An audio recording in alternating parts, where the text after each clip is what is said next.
Assalamualaikum warahmatullahi wabarakatuh. Oke, pada kesempatan kali ini Ibu akan menjelaskan atau menerangkan sedikit materi bab 3 mengenai kedaulatan Negara Kesatuan Republik Indonesia. Oke, check it out.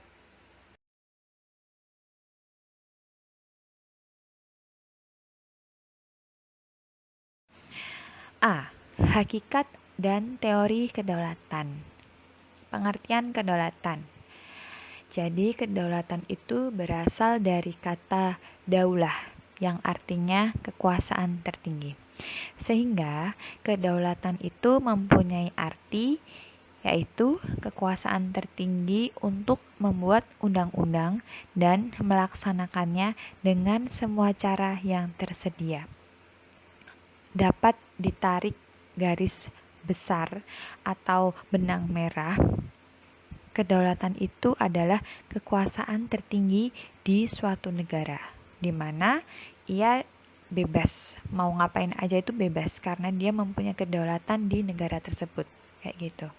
Kalau misalkan ada pertanyaan, apa yang dimaksud dengan kedaulatan, jelaskan dengan bahasamu sendiri. Misalnya seperti itu.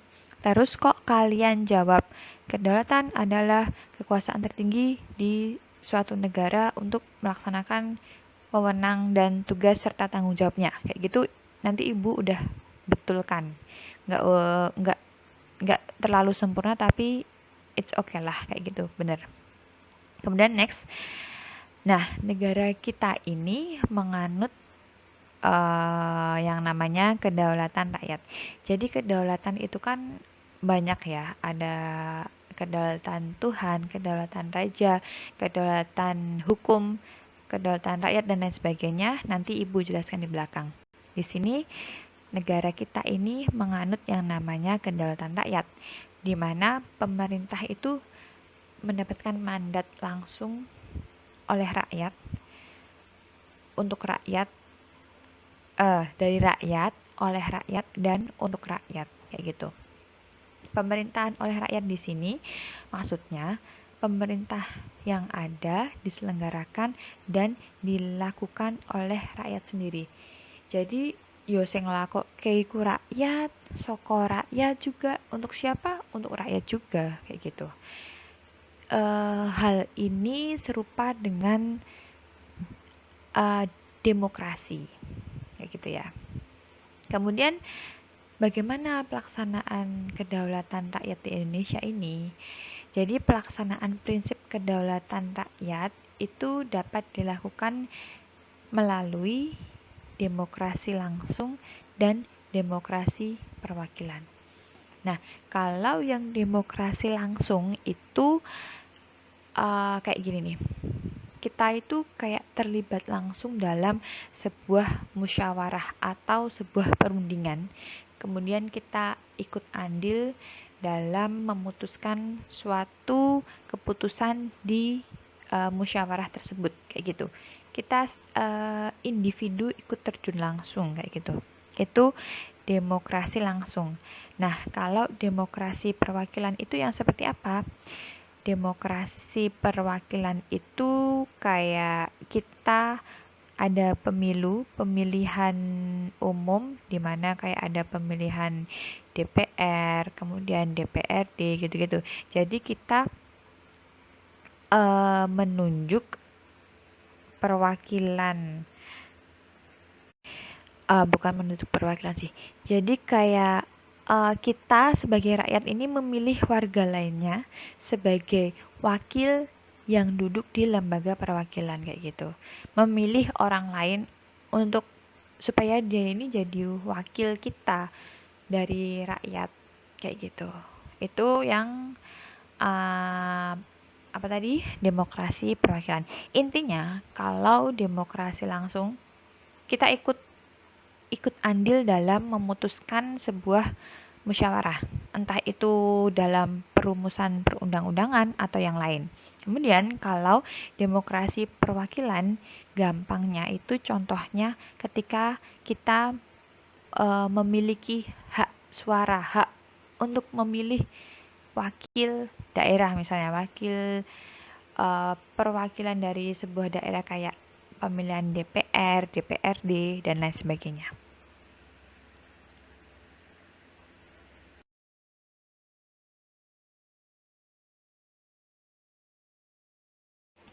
Kemudian, kedaulatan itu memiliki 4 sifat pokok, yaitu asli, permanen, tunggal, dan tidak terbatas. Nah, asli itu berarti kekuasaan itu tidak berasal dari kekuasaan lain yang lebih tinggi. Kayak gitu. Ya, namanya asli ya, jadi dia masih murni, ya udah asli itu ya wis kui tok, nggak ada sumber lain kayak gitu. Kemudian permanen.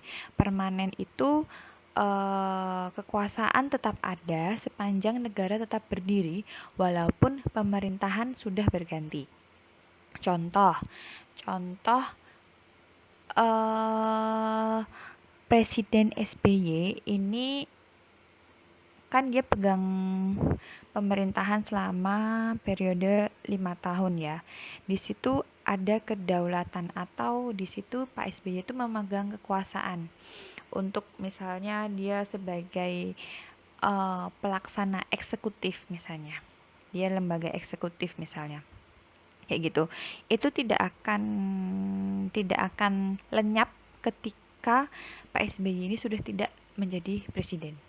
Ketika sudah diganti presidennya Pak Jokowi, kekuasaan itu tetap ada kayak gitu. Jadi entah entah pemegang pemerintah itu berganti silih berganti, sing maune A saiki jadi si B, kemudian berganti lagi menjadi si C, yang namanya kedaulatan itu tetap ada di sebuah negara. Entah itu siapapun yang memegangnya, itu dia tetap ada di suatu negara selama negara itu masih tetap berdiri. Kalau negaranya sudah lenyap, hancur lebur, nah baru deh dia hilang. Jadi bisa dikatakan bahwa kedaulatan atau kekuasaan itu nempel di sebuah negara. Dia tidak memandang siapa yang memerintah atau siapa yang memegang kekuasaan tersebut. Dia nempel di sebuah negara. Nah, terus tunggal. Kekuasaan itu merupakan satu-satunya dalam negara dan tidak dibagi kepada badan-badan lain. Maksudnya ya kekuasaan itu cuman ada satu. Maksudnya tidak dibagi kepada badan-badan lain. Tunggal. Namanya aja tadi kita flashback ke belakang, kedaulatan itu kekuasaan tertinggi. Tertinggi itu kan berarti yang paling tinggi. Yang paling itu kan berarti kan satu ya. Berarti dari definisinya saja sudah jelas tertinggi, paling tinggi. Berarti cuman satu, tunggal. Dia tidak dibagi kepada badan-badan lain. Nanti kalau dia dibagi ke badan-badan lain, nggak akan ada lagi yang namanya tertinggi. Nanti pasti ada yang terendah, medium, middle, dan lain sebagainya. Kayak gitu. Terus tidak terbatas. Kekuasaan itu tidak dibatasi oleh kekuasaan lain. Ya, gitu deh pokoknya. Nanti kalau kurang jelas, japri ibu aja ya.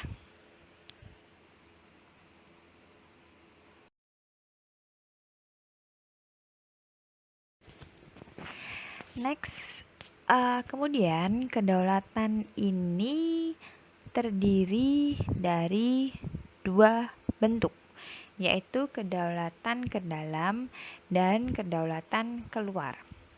Kedaulatan ke dalam, definisinya silahkan dibaca sendiri. Ibu hanya menarik garis besarnya saja bahwa kedaulatan ke dalam itu maksudnya adalah sebuah negara itu memiliki kekuasaan sendiri atau memiliki wewenang untuk mengatur segala keperluan rumah tangganya sendiri tanpa adanya campur tangan dari negara lain. Maksudnya urusan rumah tangga itu apa, Bu? Maksudnya bisa jadi seperti halnya mengelola sumber daya alam, kemudian pajak dan lain sebagainya, itu sebuah negara berhak mengelola sendiri tanpa adanya campur tangan dari negara lain, tanpa cawe-cawe negara lain. Negara tersebut berhak untuk mengurusi kehidupannya sendiri kayak gitu. Itu kedaulatan ke dalam. Permasalahan atau persoalan internalnya negara tersebut boleh diurusin urusono dewe, intinya kayak gitu. Nggak perlu cawe-cawe dari negara lain, tidak perlu bantuan dari negara lain, tidak perlu campur tangan dari negara lain. Itu kedaulatan ke dalam. Kemudian kalau kedaulatan keluar itu kekuasaan untuk melakukan hubungan kerjasama dengan bangsa lain tanpa terikat oleh kekuasaan lain. Misalnya sebuah negara melakukan kerjasama perdagangan dengan negara lain.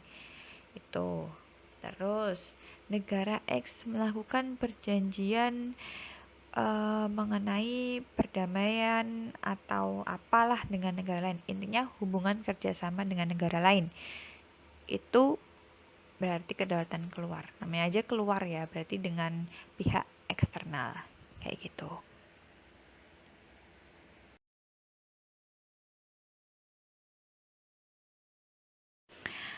Oke, next di sini ada teori kedaulatan.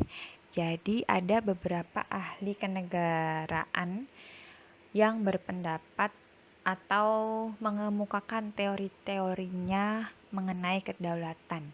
Ada beberapa teori kedaulatan di sini. Kita kupas satu-satu ya. Yang pertama, teori kedaulatan Tuhan.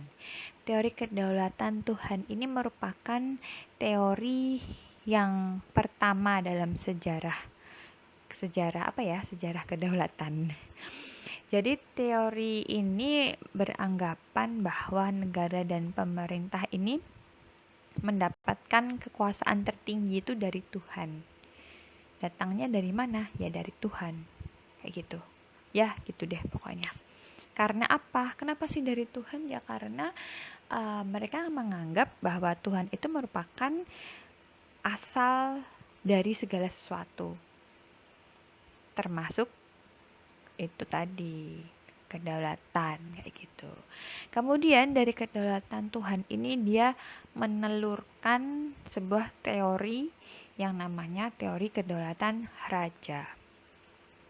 Teori kedaulatan raja itu maksudnya adalah di sini raja ini memegang kekuasaan tertinggi. Jadi raja itu bertanggung jawab terhadap dirinya sendiri, dan kekuasaan raja ini dia berada di atas konstitusi. Jadi karena dia kedudukannya berada di atas konstitusi, dia biasanya lebih semena-mena. Bahkan dia tidak perlu mentaati hukum moral agama. Justru karena statusnya tadi ya, yang karena dia mempresentasikan diri sebagai wakil Tuhan, jadi kayak iki loh, aku ki wakil Tuhan, jadi aku tuh yang paling benar di sini, sehingga nanti akan menimbulkan kepemimpinan yang tirani bagi rakyatnya. Biasanya seperti itu. Untuk sejarah-sejarahnya nanti bisa di searching sendiri atau dibaca sendiri ya. Ibu cuma menjelaskan gambaran besarnya saja. Kemudian ada yang namanya teori kedaulatan negara. Teori kedaulatan negara ini berarti kekuasaan tertinggi itu terletak pada negara. Sumber kedaulatan adalah negara. Di mana negara itu merupakan lembaga tertinggi kehidupan suatu bangsa. Jadi kedaulatan itu bisa muncul itu juga barengan atau bersamaan dengan berdirinya suatu negara. Kayak gitu. Kemudian hukumnya bagaimana? Hukumnya juga akan tercipta sesuai dengan kehendak negara tersebut. Next.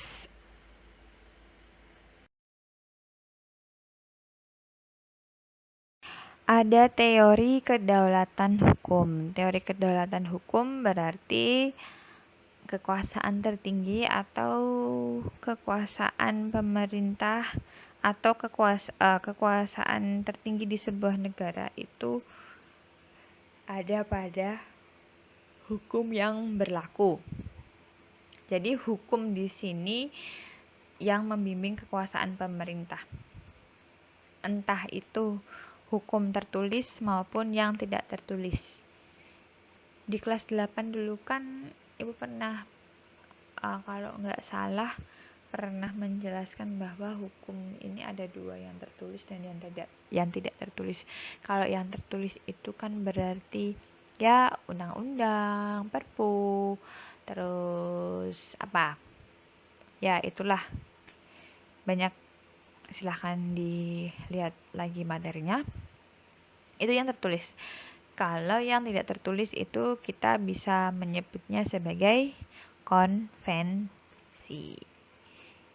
Nah, hukum ini bersumber dari keadilan dan kesadaran hukum. Kemudian kedaulatan hukum ini negaranya itu melindungi hak warga negara dan mewujudkan kesejahteraan umum dan lain sebagainya. Nanti sejarahnya bisa dibaca sendiri. Nah, kemudian ada teori kedaulatan rakyat nih. Teori kedaulatan rakyat nih teori yang bangsa kita pakai ya. Teori kedaulatan rakyat di mana rakyat ini merupakan kesatuan yang dibentuk oleh suatu perjanjian masyarakat. Kemudian, sebagai pemegang kekuasaan tertinggi, rakyat itu memberikan sebagian kekuasaannya kepada penguasa yang dipilih oleh rakyat, yaitu yang tadi itu demokrasi perwakilan, melalui demokrasi perwakilan tadi. Untuk apa? Untuk melindungi hak rakyat. Nah, jadi kayak kita nih rakyat nyuruh, kowe sana kamu jadi wakil rakyat. Untuk apa sih tujuannya? Untuk melindungi hak rakyat. Nah, kalau pada fenomena yang sering kita jumpai, kok wakil rakyat tidak melindungi hak rakyat, nah itu patut dipertanyakan. Padahal di sini jelas rakyat itu kan mengamanahkan wakil rakyat untuk melindungi haknya. Lah, kok sekarang banyak yang tidak amanah ya? Nah, itu patut dipertanyakan. Ya, silahkan baca-baca sendiri ya berita-berita yang beredar akhir-akhir ini, atau bahkan udah lama ya, udah ya itulah pokoknya.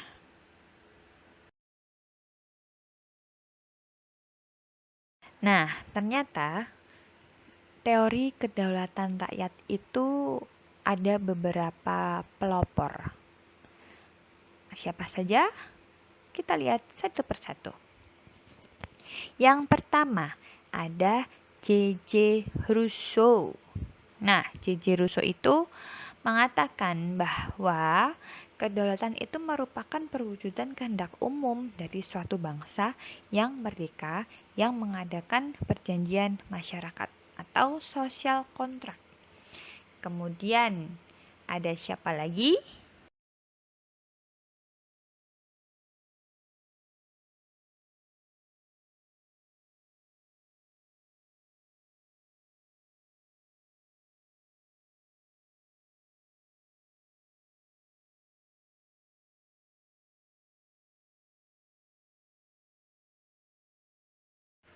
Ada Johannes Althusius dengan pemikirannya bisa dibaca sendiri. Kemudian ada John Locke, bisa dibaca sendiri. Dan yang terakhir ini ada Montesquieu. Nah, Montesquieu ini nih yang biasanya keluar di tes-tes atau soal ujian. Jadi, Montesquieu ini dia menuangkan pemikirannya bahwa suatu negara itu dibagi ke dalam 3 kekuasaan yang terpisah. Supaya apa? Supaya itu apa? Ayo coba. Supaya ya kekuasaannya itu tidak hanya dipegang oleh satu orang saja. gitu. Jadi dia berpendapat bahwa kekuasaan itu dibagi menjadi 3, ada eksekutif, kemudian legislatif, dan juga yudikatif. Eksekutif itu kekuasaan untuk melaksanakan peraturan perundang-undangan yang berlaku. Kekuasaan eksekutif sering disebut sebagai kekuasaan menjalankan pemerintahan, seperti presiden, wakil presiden, itu pemegang eksekutif, kekuasaan eksekutif. Kemudian legislatif itu apa? Kekuasaan legislatif itu dia yang membuat aturannya atau yang membuat perundang-undangannya, seperti ya lembaga legislatif apa DPR gitu, DPRD. Kemudian yudikatif itu dia yang menegakkan peraturan atau bisa jadi juga dia yang mengawasi jalannya peraturan tersebut, benar nggak sih, udah sesuai dengan undang-undang belum sih, kayak gitu. Di sini kekuasaan yudikatif itu ada pada seperti badan peradilan dan lain sebagainya.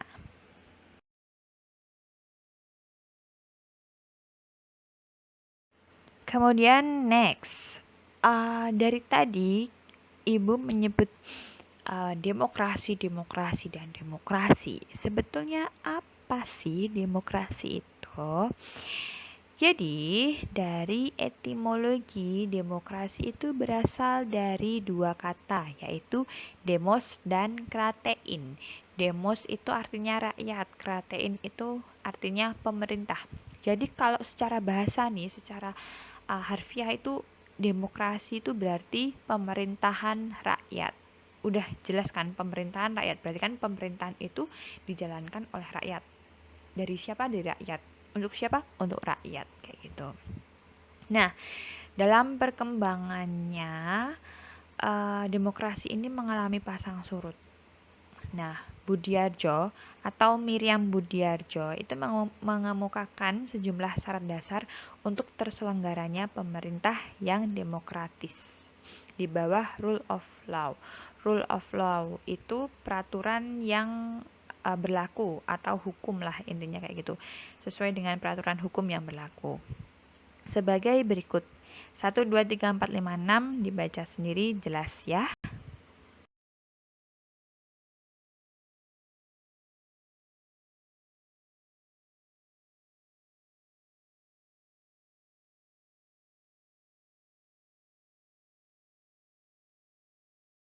Oke, langsung aja kita loncat ke pembahasan mengenai pemilu. Tadi demokrasi perwakilan ya. Demokrasi perwakilan itu bisa contohnya pemilu. Nah, di sini kita bahas nih pemilu.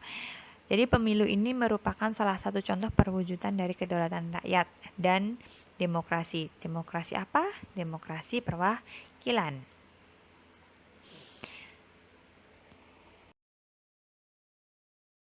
Nah, pemilu ini memiliki asas yang sudah sangat terkenal sekali, yaitu Luberjurdil, di mana asas Luberjurdil ini sudah diatur di dalam Undang-Undang Nomor 8 Tahun 2012 tentang Pemilu. Luberjurdil. Apa itu Luberjurdil? Apa itu Luberjurdil? Cekidot.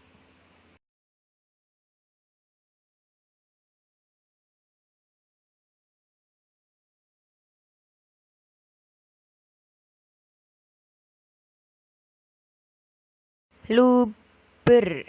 L-nya apa? L-nya itu langsung. Ini udah terkenal banget. Langsung itu berarti semua rakyat yang sudah memiliki hak untuk memilih ini memberikan suaranya secara langsung pada saat itu juga, biasanya di TPS. Nah, itu langsung. Kemudian umum. Umum ini berarti semua warga negara yang telah memenuhi syarat sesuai dengan peraturan perundang-undangan berhak mengikuti pemilu. Berarti umum, siapapun itu, semua negara, tanpa memandang dia laki-laki atau perempuan, dia orang Jawa, orang Sumatera, dia kulit putih, dia kulit hitam, umum. Yang penting dia sudah memiliki hak untuk memilih.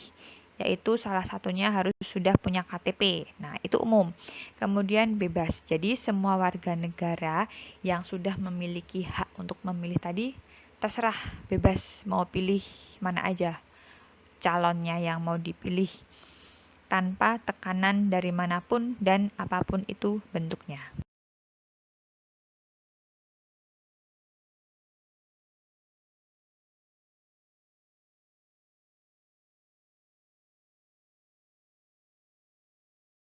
Kemudian rahasia.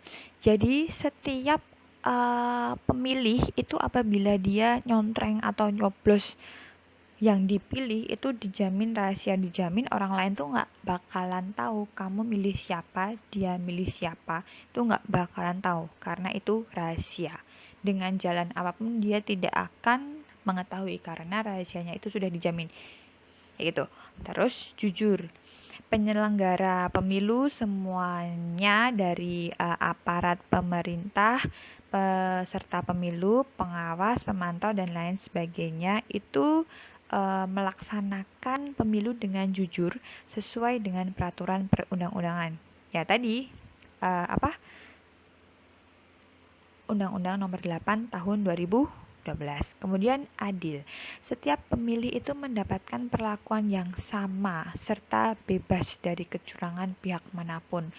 Entah kamu orang kaya, entah dia orang miskin, tetap akan mendapatkan perlakuan yang sama. Bukan orang kok, oh si Agi anaknya orang kaya, berarti nanti tak kasih tinta emas, dia yang miskin tak kasih tinta yang biasa-biasa aja. Tidak, kita menerapkan asas keadilan, adil, semuanya sama, entah itu laki, perempuan, kaya, miskin, hitam, putih, ras manapun, semuanya sama, adil. Dan ingat, bebas dari kecurangan pihak manapun. Oke? Oke, berikut tadi sedikit pemaparan mengenai apa ayo tadi kedaulatan, kemudian teori kedaulatan dan lain sebagainya sampai pemilu. Itu poin A ya. Nanti kita ketemu lagi di poin B, bentuk dan prinsip kedaulatan negara Republik Indonesia.